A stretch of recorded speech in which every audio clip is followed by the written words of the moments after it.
প্রিয় শিক্ষার্থীবৃন্দ, আসসালামু আলাইকুম। সপ্তম পাঠশালায় সবাইকে স্বাগতম। আজকে আমরা শিখব নবম দশম শ্রেণীর প্রথম অধ্যায় সাধারণ গণিতের প্রথম অধ্যায় বাস্তব সংখ্যা।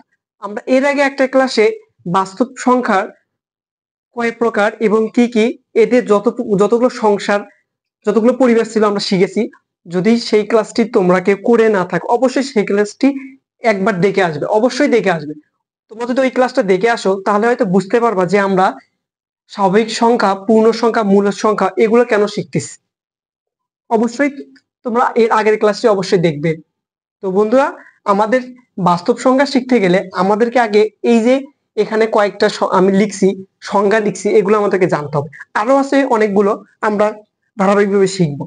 তো আমরা প্রথমেই শুরু করতেছি স্বাভাবিক সংখ্যা থেকে।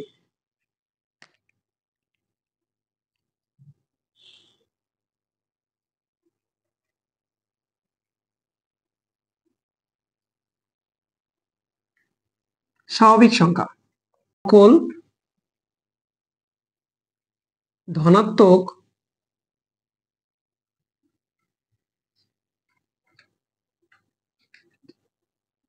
অখণ্ড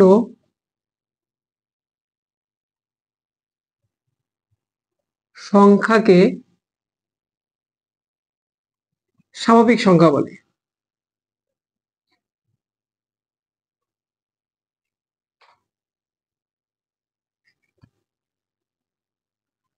তো বন্ধুরা, এখানে আমরা অখণ্ড, অখণ্ড বলতে কি বোঝায়? অখণ্ড বলতে বোঝায় ভগ্নাংশ আকার। তো বন্ধুরা, আমি লিখছি যে সকল ধনাত্মক অখণ্ড সংখ্যাকে স্বাভাবিক সংখ্যা বলে। তো এখানে একটা আমরা ওয়ার্ড বা একটা লিখছি যে সেটা হচ্ছিল আমাদের অখণ্ড। অখণ্ড কি? অখণ্ড হচ্ছিল ভগ্নাংশ নয় এমন সংখ্যা, ভগ্নাংশ নয় এমন সংখ্যাকে স্বাভাবিক সংখ্যা বলে। তো বন্ধুরা, তারপর আমরা লিখতে পারি যে স্বাভাবিক সংখ্যা সেটকে, মানে স্বাভাবিক সংখ্যাকে কি দ্বারা প্রকাশ করা হয়? স্বাভাবিক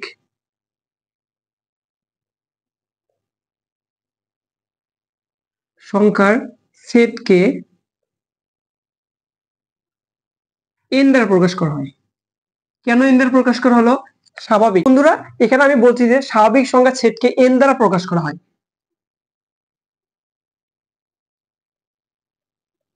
এন দ্বারা প্রকাশ করে।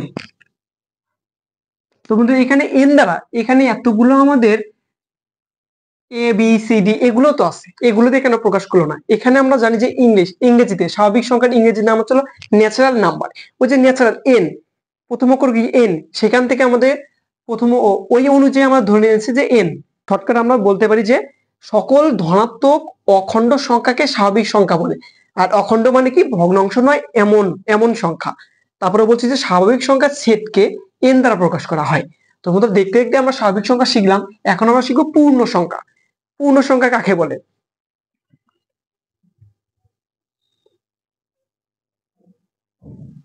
পূর্ণ সংখ্যা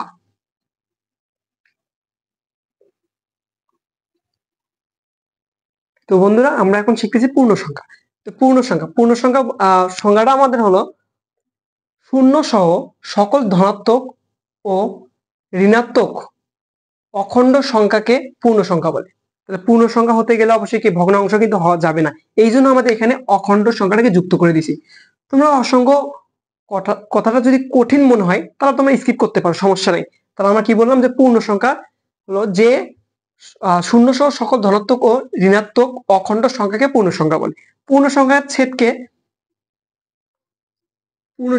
জেড দ্বারা প্রকাশ করে। আমরা কি জেড দ্বারা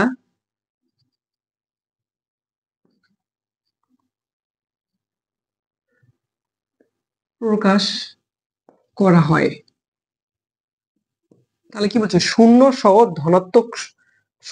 সহ সকল ধনাত্মক ঋণাত্মক অখণ্ড সংখ্যাকে পূর্ণ সংখ্যা বলে। যেমন আমি যদি লিখি -3, -2, -1, 0, 1, 2, 3, এই যে এই সবগুলো আমাদের কি পূর্ণ সংখ্যা। এই পূর্ণ সংখ্যার এই সেটটাকে আমরা প্রকাশ করবো জেড দ্বারা। এই তো এইরকম এরকম স্বাভাবিক সংখ্যা আমরা লিখছি, এইটার স্বাভাবিক সংখ্যা সেটকে প্রকাশ করে এন দ্বারা। এই যে এন ইকুয়াল 1 2 3 ডট ডট এরকম যেতেই থাকবে। এটা হচ্ছে আমাদের স্বাভাবিক সংখ্যা সেট।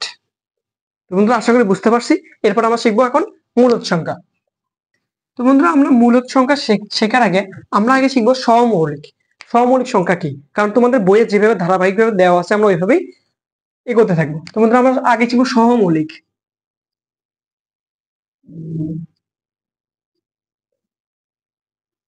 সমমৌলিক সংখ্যা। সমমৌলিক সংখ্যা কাকে কাকে বলে আমরা সংজ্ঞাটা দিই। সমমৌলিক সংখ্যা হলো দুটি সংখ্যার, সরি, সেই দুটি সংখ্যা অবশ্যই কিন্তু স্বাভাবিক হতে হবে। আমরা পুরোটা লিখি যে দুটি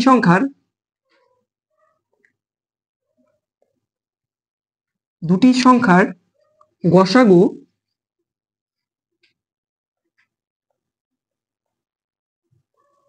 গসাগু এক হলে, এটা হবে এক হলে সংখ্যা দুটিকে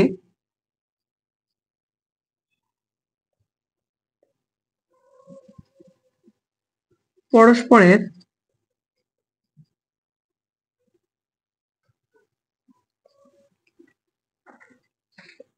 পরস্পরের সহমৌলিক বলে।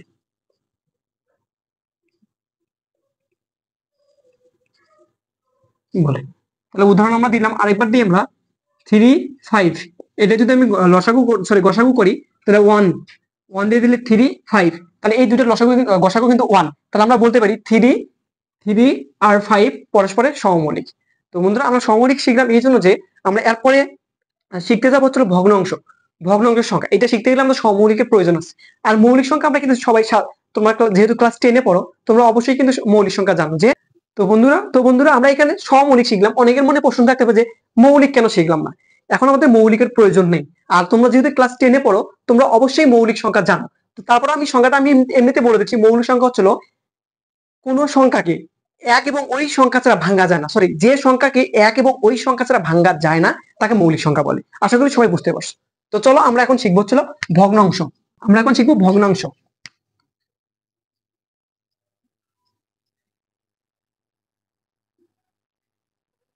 ভগ্নাংশ কাকে বলে আমরা লিখি আগে যে পি ও কিউ পূর্ণ সংখ্যা হলে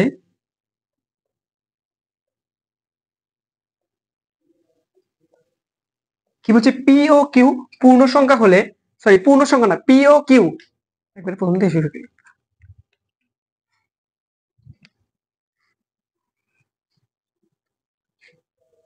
পি ও কিউ সহমৌলিক হলে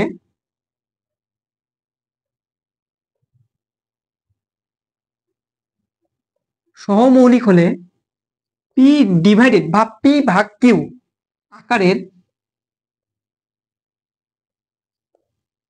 আকারের সংখ্যাকে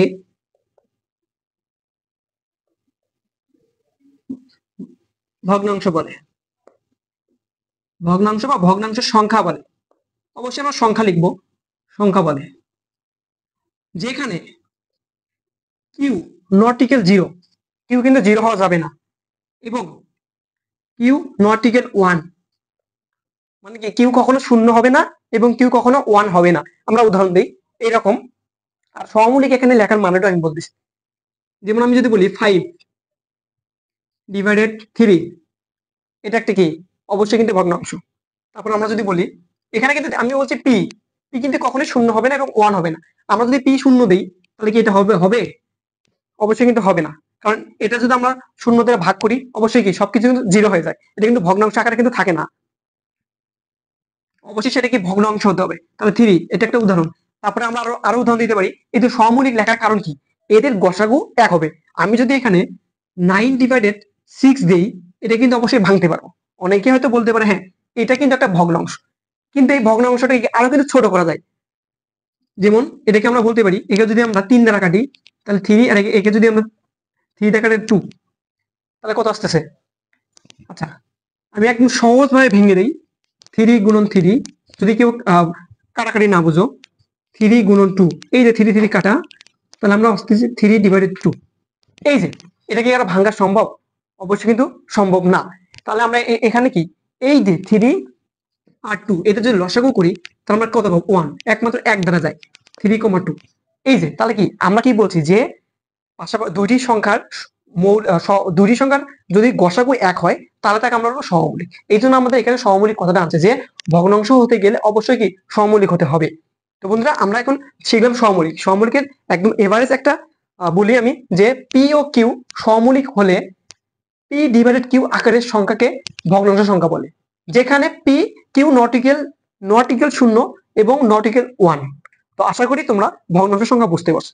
তো বন্ধুরা এখানে ভগ্নাংশ প্রকারভেদ আছে, প্রকারভেদ আছে 3টা। আমরা দেখতে দেখতে স্বাভাবিক সংখ্যা শিখলাম, পূর্ণ সংখ্যা শিখলাম, সহমৌলিক সংখ্যা শিখলাম এবং ভগ্নাংশ সংখ্যা শিখলাম। এখন আমরা শিখবো মূলদ সংখ্যা।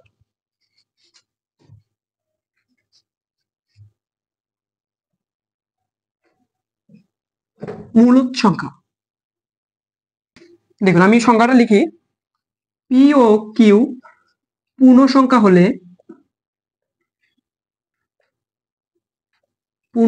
হলে কি বলছে, পি এবং কিউ কে পূর্ণ সংখ্যা হতে হবে। পূর্ণ সংখ্যা হলে পি ডিভাইডেড কিউ আকারের সংখ্যাকে মূলদ সংখ্যা বলে। মূলদ সংখ্যা বলে যেখানে কিউ নট ইকুয়াল 0, কিউ অবশ্যই কি 0 থেকে বড় হতে হবে। তারপরে মূলদ সংখ্যার সেটকে আমরা খুব সংক্ষিপ্ত ভাবে লিখি, ক্লাসটা বড় না করি।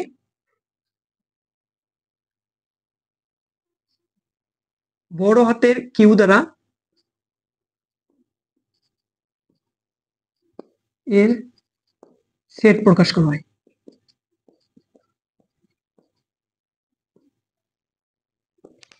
হয়।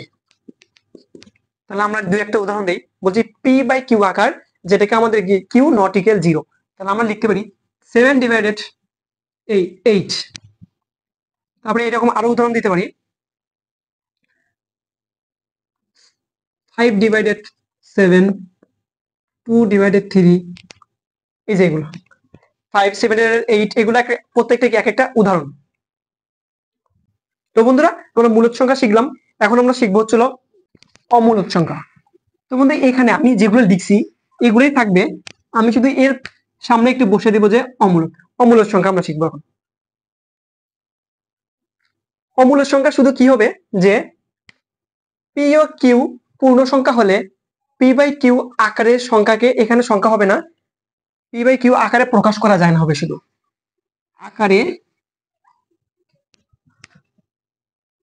আকারে প্রকাশ করা যায় না,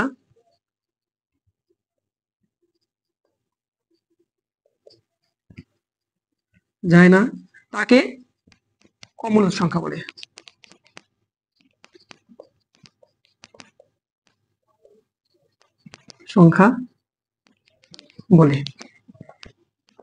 এর সেটকে প্রকাশ করা হয়েছিল আমাদের বড় হাতের কিউ দিয়ে, উপরে পাওয়ার হিসেবে হবে সি। তাহলে অমূলদ সংখ্যা সেটকে প্রকাশ করা হয়েছিল আমাদের কিউ, অবশ্যই কি হবে, পাওয়ার হবে কি সি। তো বন্ধুরা আমরা দেখতে দেখতে শিখলাম অমূলদ সংখ্যা শিখলাম, মূলদ সংখ্যা শিখলাম। এখন আমাদের বাকি আছে দশমিক ভগ্নাংশ। চলো বন্ধুরা দশমিক ভগ্নাংশ শিখি। এই যে আমরা বাস্তব সংখ্যা পড়তে গেলে আমাদের কিন্তু এগুলো লাগতেছে, তার মধ্যে একটা ইম্পর্টেন্ট আমাদের দশমিক ভগ্নাংশ। এখন আমরা শুধু দশমিক নিয়ে কাজ করব। চলো শুরু করি। দশমিক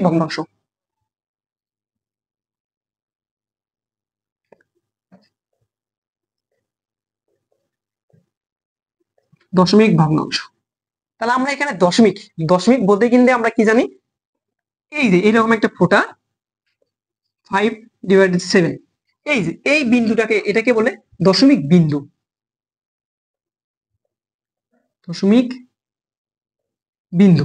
তাহলে আমরা বুঝলাম দশমিক বিন্দু কি, দুইটা সংখ্যার মাঝখানে থাকবে কিন্তু সেটা হচ্ছে দশমিক বিন্দু। এটা নিয়ে আমরা বিস্তারিত আরো ক্লাস থাকবে অবশ্যই। তো চলো আমরা দশমিক ভগ্নাংশ কাকে বলে।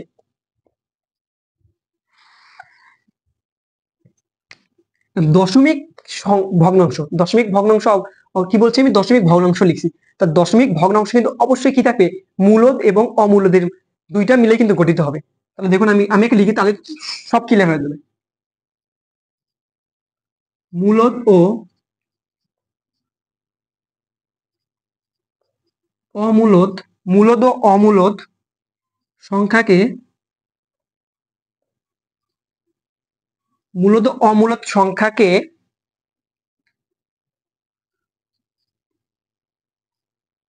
দশমিক মূলদ ও অমূলদ সংখ্যাকে দশমিকে প্রকাশ করলে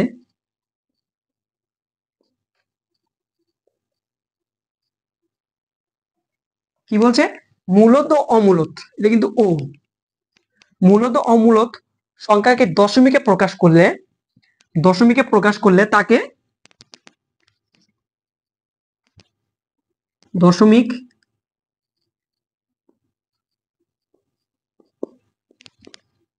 ভগ্নাংশ বলে। তাহলে আমরা আগে দেখি, আগে মূলদ কি? অবশ্যই কি পি বাই কিউ। মূলদের কি সাধারণ আকার কি পি বাই কিউ হতে পারে? তাহলে আমরা একটা মূলদ লিখি যে 7/2, এটা কি একটা মূলদ সংখ্যা? কিন্তু অবশ্যই এটাকে একটা মূলদ।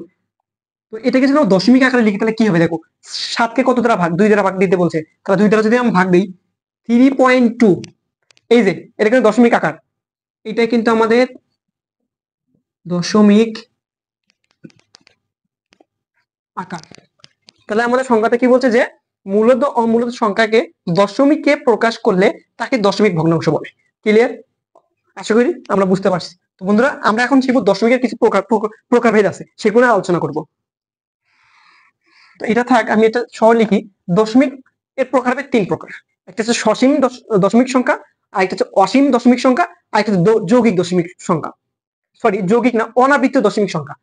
আমার ভুল হয়েছে, সেটা হচ্ছে অনাবৃত্ত দশমিক সংখ্যা হবে। তিনটা আমি লেখার প্রয়োজন মনে করতেছি না, আমরা ধারাবাহিকভাবে বোর্ডে লিখি। প্রথমে আমরা শিখবো হচ্ছিল সসীম দশমিক সংখ্যা। সসীম দশমিক সংখ্যা। আচ্ছা, আমরা এখানে লিখছি সসীম। সসীম বলতে কি বোঝায়? সসীম বলতে বোঝায় যে কোনো কিছু ধারণা করা যায়, বা সেটার মান আমরা চোখে দেখতে পাচ্ছি, বা বলা যাচ্ছে। যেমন আমি যদি বলি, আমি একটা উদাহরণ দিই, এখানে দিই 3.25, ঠিক আছে। আরেকটা সংখ্যা লিখলাম 5.234.7, এইরকম জাতি থাকতেছে। এটা কিন্তু এইটুকুতে সীমাবদ্ধ। সসীম বলতে কিন্তু সীমাবদ্ধ বোঝায়। আমি লিখে দিই, সসীম বলতে সীমাবদ্ধ,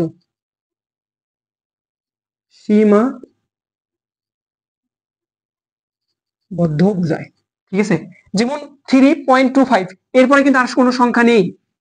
আবার এখানে 5.2347 আরো কিন্তু এরকম আছে। তাহলে আমরা উপরেরটাকে, এটাকে বলতে পারবো সসীম। এইটা হচ্ছে আমাদের সসীম। এরপরে আমরা অসীম শিখবো। তাহলে আমরা এখানে জেনে নেই, এইটা হচ্ছে আমাদের অসীম। অসীম। তাহলে সসীম কোনটা, অসীম কোনটা, অবশ্যই তোমরা ক্লিয়ার হচ্ছ। তো বন্ধুরা, আমরা সসীম বলতে সীমাবদ্ধ বলতে পারি। তো চলো আমরা এখন শিখি। তো আমরা শিখলাম কিন্তু যে সসীম আসলে কি রকম হবে। আর তার একটা উদাহরণ দিই আমরা। উদাহরণ অবশ্যই এখানে দিচ্ছি, তারপর আরেকটা দিই যে 3.52, এটা একটা কি? এটা একটা সসীম দশমিক ভগ্নাংশ। এটা একটা সসীম দশমিক ভগ্নাংশ। এরপর আমরা শিখবো হচ্ছিল অসীম।